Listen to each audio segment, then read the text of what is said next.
This is Paul. Yeah. I've been thinking about that secret society that I'm starting. Yeah.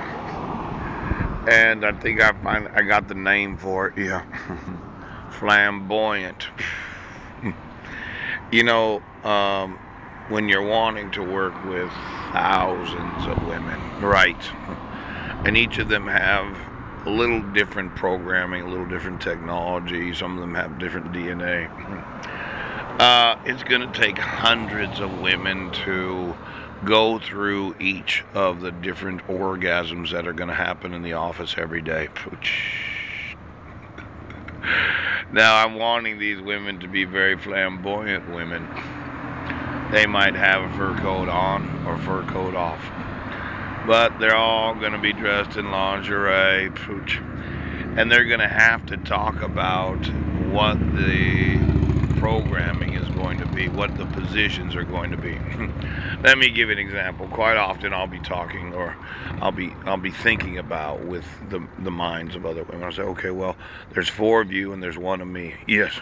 And all four of you get to use my body, but at the end of the sexual experience when the orgasm happens, I get to have my own body back. But I don't have sex with myself. I'm only having sex through the bodies of another woman that happens to be the woman that's going to have the sex with the woman that has my body. Yes, yes, yes.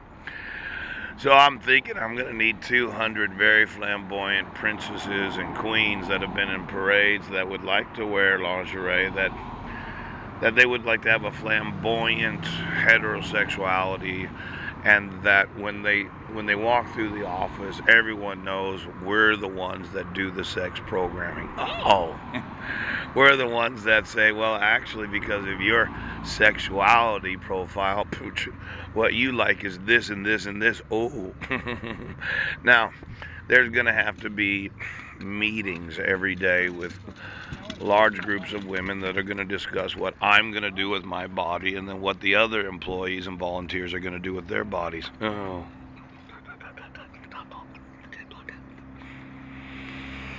And I want this flamboyant flair about those women that have been in parades. Now, I have in mind a woman that I'd like to manage this, a woman that has worked with tens of thousands of small business owners. It's kind of like having your own personal business. What you do is you're the one that says to the four volunteers that I'm going to have sex with, but really they're going to use my body. I'm just volunteering. Right. I'm going to need you to be in this position, in this position, this position, this position, and I need you to be on this person, that person, that person, that person, that person, that person. Right.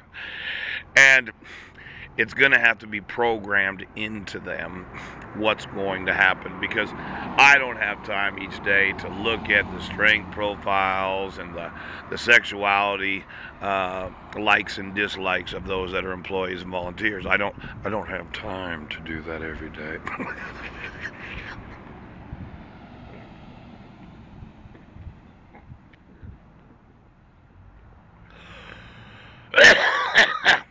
Now, the four very large-breasted women that volunteer to be my personal assistants. Yes, yes, yes. And the skin color, it could be a black-haired woman with a very white body, or it could be a brown-haired woman with a very purple body.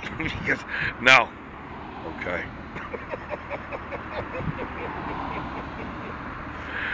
What they're gonna have to do is they're gonna have to give to me in a sexual way what I'm going to need to do with each of the employees and volunteers, so I know what I'm doing with my body. Now, quite often I was thinking about, okay, let's say I wake up in the morning, right? There's four very attractive women that just got out of the shower together after being in the shower together.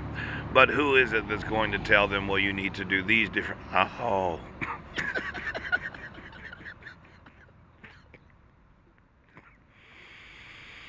The secret society of flamboyant queens and princesses. That's right.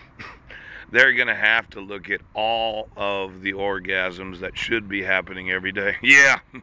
And then they're going to have to kind of decide, well, we'd like you to do this and this and this and this. Now, the nice part about using queens and princesses is they might have felt a certain flamboyant femininity of being well, elected or chosen to be that queen of, excuse me. You gotta wear a crown. I know. You're in lingerie. You might even have your own special sash. You could wear a little tiara on the top of your head as walking through the. Yeah, hello. I'm the queen that programs the sex of those that volunteer and are employees. Yes. And there's going to be some women that are like, no, I want to do it like this. You're like, no!